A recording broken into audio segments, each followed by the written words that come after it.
तुर्की की दुर्गति निश्चित। एस जयशंकर ने मोदी के कान में फूका मंत्र, भारत के पैरों में गिरेगा इस्लामिक खलीफा। बस बहुत हुआ, अब भारत दिखाएगा अपना रौद्र रूप। ईंट का पत्थर से देंगे जवाब नरेंद्र मोदी, तुर्की को दिखाएंगे उसकी असली औकात। खुद को इस्लामिक खलीफा समझने वाले तुर्की को चारों खाने चित्त करेगा भारत। गजब की बनाई रणनीति। तुर्की के दुश्मन देश से हाथ मिला, उसका दौरा करेंगे पीएम मोदी।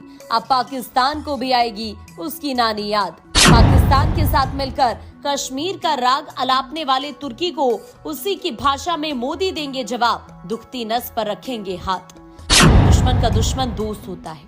भारत अब इस कहावत को अपनी विदेश नीति का अहम हिस्सा बना चुका है। पीएम मोदी साफ कह चुके हैं कि चाहे पाकिस्तान हो या तुर्की हो या फिर चीन हो या कोई अन्य देश, भारत से अगर बेफिजूल में पंगा लेगा या उसके आंतरिक मामलों में अपनी नाक डालेगा तो भारत भी उसी हिसाब से उससे जवाब देगा। लेकिन तुर्की ने भारत को अब बहुत हल्के में ले लिया, जिसके चलते मोदी ने भी अब उसे सबक सिखाने के लिए कमर कस ली है। पाकिस्तान परस्त तुर्की को सबक सिखाने के लिए भारत ने अब उसके बड़े दुश्मन से हाथ मिला लिया है, क्योंकि तुर्की की दुखती नस है उसका पड़ोसी देश ग्रीस, जिसके प्रधानमंत्री नरेंद्र मोदी इस महीने के अंत में उस देश में जाकर संबंधों को मजबूत करने के उपाय पर चर्चा करने वाले हैं। इस बातचीत में आर्थिक और सैन्य शक्ति को आगे बढ़ाने पर भी विचार होगा। इसे भारत का तुर्की को ईंट का जवाब पत्थर माना जा रहा है, जो कि अब जरूरी भी हो गया है। तुर्की अपने इस्लामिक ब्रदर पाकिस्तान के साथ मिलकर वैश्विक मंचों पर कश्मीर राग गाता रहता है। जहां दुनिया के सभी बड़े बड़े देश चुप रहते हैं, वहां तुर्की खुलेआम कश्मीर मुद्दे पर पाक का समर्थन करता है। ऐसे में अब उसको भारत की ताकत दिखाना जरूरी हो गया है।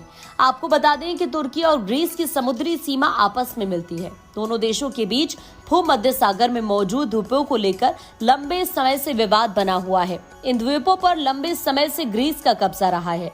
तुर्की का कहना है कि ये द्वीप उसकी मुख्य भूमि के ज्यादा नजदीक है, इसीलिए इन्हें उससे मिलना चाहिए। वहीं ग्रीस का कहना है कि तुर्की की मुख्य भूमि के ज्यादा नजदीक होने के आधार पर ये उसके नहीं हो जाते। इन द्वीपों पर उसका शुरू से अधिकार रहा है, लिहाजा ये उसके हैं। इन द्वीपों को लेकर दोनों देशों के बीच युद्ध जैसे हालात बन चुके हैं।